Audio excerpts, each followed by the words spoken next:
name is Monica Moscovici, and I'm originally from Romania. That's where I was born. My major is sustainability and education in agriculture. I started doing this because I'm obsessed with monkeys, and I wanted to save them because their habitat was dying out. So I got into conservation and environmental issues. And then I realized it was just as much a social justice problem. So I got into social issues because people need to take from wherever they have the resources, and that's usually the rainforest where the monkeys live. So we went to a facility in Eddyville, a composting facility, and we saw how composting shouldn't be done. And when I got back, I realized that our cafeteria was actually sending their food to the Eddyville facility. The facility in Eddyville collects a lot of waste from a lot of people, and they're not very discerning about what they put in their compost. So there's petroleum products that they have in their compost, and just all sorts of things that are maybe not excellent for building the right kind of biology. And they do it on such a large scale that they can't really turn too much.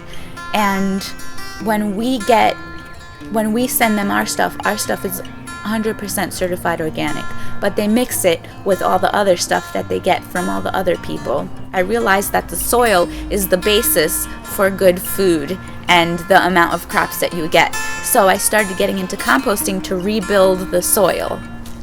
In the summer, it was the first time we started doing it, and we couldn't take that much, so we had 2 or 3 really small piles. And in September, we actually started taking more.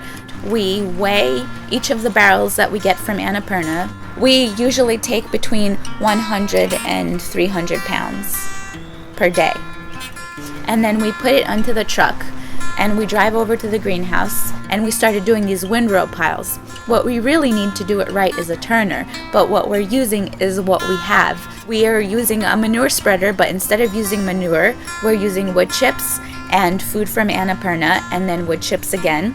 And what the manure spreader does is it mixes it all together and throws it in a pile onto the field.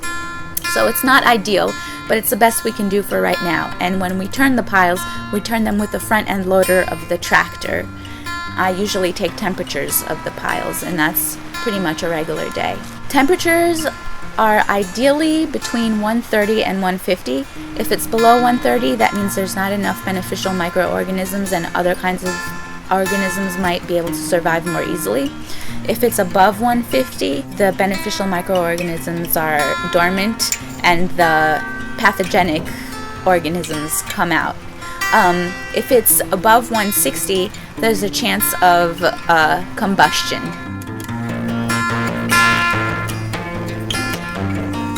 Food comes from Annapurna. We compost it. It goes into the fields to make food that then goes back to Annapurna.